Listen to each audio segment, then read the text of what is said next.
भारत की राजधानी दिल्ली, जो कभी अपनी संस्कृति, इतिहास और आधुनिकता के लिए जानी जाती थी, अब दुनिया के सबसे प्रदूषित शहरों में से एक बन चुकी है।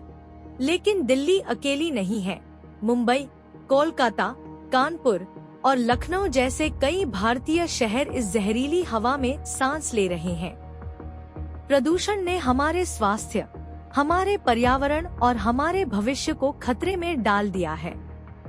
आइए जानते हैं कि आखिर दिल्ली और भारत के इन शहरों में प्रदूषण इतना क्यों बढ़ रहा है और इसके नतीजे क्या हो सकते हैं। दिल्ली में बढ़ते प्रदूषण का सबसे बड़ा कारण है सर्दियों के मौसम में पराली जलाना। हर साल अक्टूबर और नवंबर में पंजाब और हरियाणा के किसान अपनी फसल काटने के बाद खेतों में बचे डंठलों को जला देते हैं। यह प्रक्रिया सस्ती और तेज है, लेकिन इसका असर दिल्ली की हवा पर जानलेवा साबित होता है। पराली जलाने से निकला धुआं दिल्ली के आसमान को धुंधला कर देता है और एयर क्वालिटी इंडेक्स खतरनाक स्तर तक पहुंच जाता है। लेकिन पराली जलाना अकेला कारण नहीं है। दिल्ली और अन्य बड़े शहरों में बढ़ती गाड़ियों की संख्या भी एक बड़ी समस्या है। हर दिन लाखों गाड़ियां पेट्रोल और डीजल जलाती हैं, जिससे कार्बन मोनोऑक्साइड, नाइट्रोजन ऑक्साइड और PM2.5 जैसे जहरीले कण हवा में घुलते हैं। इसके अलावा शहर के आसपास की औद्योगिक इकाइयां लगातार जहरीला धुआं छोड़ती हैं। दिल्ली के अलावा कानपुर भी वायु प्रदूषण के मामले में बेहद प्रदूषित है। यहाँ चमड़े के उद्योग और फैक्ट्रियों से निकलने वाले धुएं के कारण हवा में सल्फर डाइऑक्साइड और अन्य हानिकारक गैसों की मात्रा बढ़ जाती है।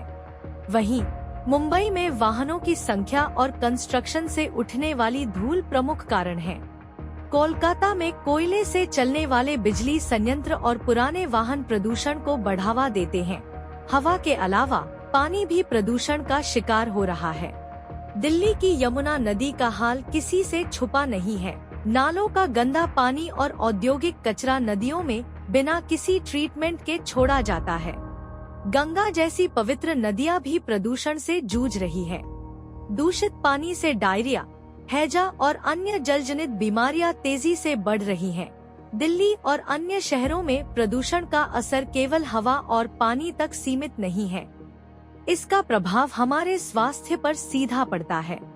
दिल्ली में हर 10 में से 9 लोग वायु प्रदूषण के कारण अस्थमा, ब्रोंकाइटिस और फेफड़ों के कैंसर जैसी बीमारियों का शिकार हो रहे हैं। छोटे बच्चे और बुजुर्ग सबसे ज्यादा प्रभावित हैं। प्रदूषण का सबसे बड़ा असर जलवायु परिवर्तन पर पड़ा है। बढ़ता तापमान ग्लेशियरों को तेजी से पिघला रहा है, जिससे नदियों में पानी की कमी होने की संभावना है। वैज्ञानिकों का कहना है कि अगले 10 से 15 सालों में भारत में हीट वेव्स और बाढ़ की घटनाएं बढ़ सकती हैं। गर्मियों का तापमान 50 डिग्री सेल्सियस तक पहुंच सकता है और बारिश का पैटर्न पूरी तरह से बदल सकता है। इसके अलावा जलवायु परिवर्तन के कारण समुद्र का स्तर बढ़ेगा, जिससे मुंबई और कोलकाता जैसे तटीय शहरों पर बाढ़ का खतरा मंडराने लगेगा। यह संकट केवल आज की पीढ़ी को नहीं, बल्कि आने वाली पीढ़ियों को भी प्रभावित करेगा। वायु प्रदूषण गर्भ में पल रहे बच्चों की ग्रोथ पर असर डालता है। जन्मजात बीमारियों और मानसिक विकारों का खतरा तेजी से बढ़ रहा है। यह धीमी मौत का ऐसा जाल है जिससे निकलने के लिए हमें मिलकर प्रयास करना होगा। दिल्ली और भारत के अन्य शहर प्रदूषण के इस संकट से उभर सकते हैं, लेकिन इसके लिए हमें सामूहिक प्रयास करने होंगे। सवाल यह है, क्या आप बदलाव के लिए तैयार हैं?